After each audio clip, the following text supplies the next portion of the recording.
Hey everybody, it's your man James, Mr. Quintus Treasures, back again with some more video action for you. This is another one of those videos where I've chopped up a piece of past live stream and made a little video here for you. Today, this is one where I was talking about some people I may want to see at conventions in the future, and someone brought up Joe Rubenstein, and it got me off on a little tangent about my love of the Silver Surfer by Marshall Rogers. So enjoy checking that out and having some fun with that. And as always, I want to thank you all for your support, and be sure to drop some likes down there on this if you like what you see here to help out the algorithms around here. And also be sure to drop any comments you have, because I always want to hear what you folks got to say about this stuff. And as always, please, if you haven't subscribed, make sure you do so you don't miss out on any of the great content I'm putting out around here. And if you have subscribed, please go ahead and share out some links to people so they can come on in and join us as well, because the more the merrier. So I want to thank you all again for joining me today. I hope you enjoyed checking this little bit of video fun out, and I will be back more with some stuff soon. So until next time, take care. Frank Miller, yeah, that'd be another good one. Roger Stern, I'd like to see Stern. I've met Joe Rubenstein. I got several books signed by him, including a couple of Silver Surfer issues that are also signed by Steve Englehart and the late great Marshall Rogers. So yeah, I've met Rubenstein. In fact, I think I even have a piece of art that he could sign that I don't have signed by him yet. Yes, I do. I do have a piece. Let me think. What is it? I think, let me see if I can find it here.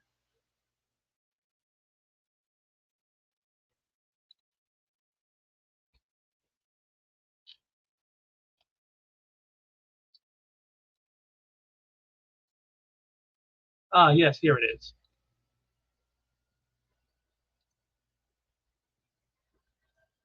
I found it. This is my piece inked by Joe Rubenstein from Silver Surfer number 11. The Marshall Rogers run, in fact, but it's the one issue that he didn't do in that 12 issues. It's the one that was done by Joe Staton. What I'll do is I'll hit this and big it up so you guys can see it better. Now this, again, this is Staton, and you can see there's no Surfer on here, but you do have Nova, who's incognito, and the first appearance of the character Clumsy Foul Up. And not just first appearance in the sense of like it's a page from the issue that he first appears in. This is the actual very first page Clumsy Foul Up is ever on.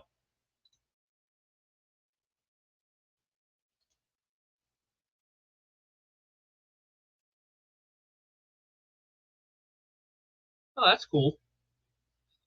But yeah, this is the page I have that's inked by Rubenstein.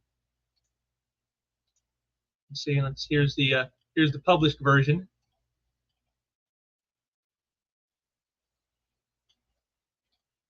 And then there's the cover to the issue, which is by Marshall Rogers.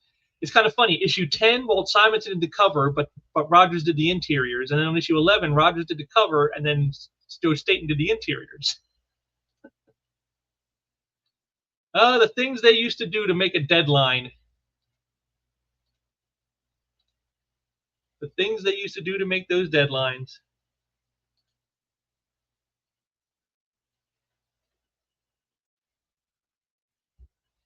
Yeah, that's a good run. That's definitely a good run. I like that run. But yeah, for me, I think for me it's Rubenstein inking Marshall Rogers run on Surfer. That's my favorite. And a lot of people they either like the Kirby or the Buscema Surfer, and of course there's a lot of people who like the Ron Lim Surfer. Those styles. But like I have always preferred the Marshall Rogers one, because he makes his Surfer tone, but he's not a behemoth the way sometimes Lim would draw him, like being super muscular.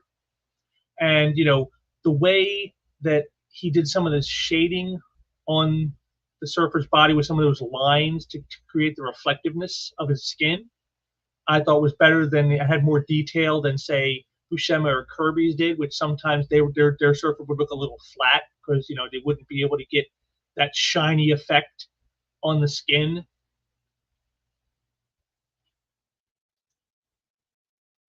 Yeah, but again, he's like in the Ron Lim school where he makes him real kind of bulky. He made him real like super defined, and it's like that's just not the surfer to me. He's like, imagine just an average guy dipped in silver. That's the Silver Surfer, and that's what Marshall Rogers' surfer looks like. He looks like just an average guy. You wouldn't think this guy is super strong or tossing around cosmic rays, or you wouldn't think of that. He's just a normal looking average guy who's silver skinned. That's about it. And that's why I like the Rogers run so much, because the surfer felt more like just an average guy rather than like a behemoth. Like, this is a guy who's going to take on the Hulk and Thor with one hand tied behind his back. So that's just my take, though. And then you can't beat Marshall Rogers as a draftsman. One of the finest draftsmen ever in the history of comics, as far as I'm concerned, is Marshall Rogers. Yeah, see, like I said, a lot of people love the Buscema Surfer. They do, and I see why. I mean, again, Buscema's figure work is just excellent. But to me, like I said, he sometimes maybe it was the limitations of the coloring at the time. Maybe it was just because of his style being so centric around the actual figure work rather than in trying to achieve the effect of silver. Sometimes it just, like when you look at some of those old pages, and especially when you look at the artwork itself, like when you look at some of those classic Buscema pages, sometimes the surfer on the page looks a little flat because there wasn't enough definition given in the way he was shaded and the coloring and whatnot to different, like to give that, like I said, that silvery effect that you saw when Marshall Rogers was doing it. Those swervy lines and stuff that were giving that texture.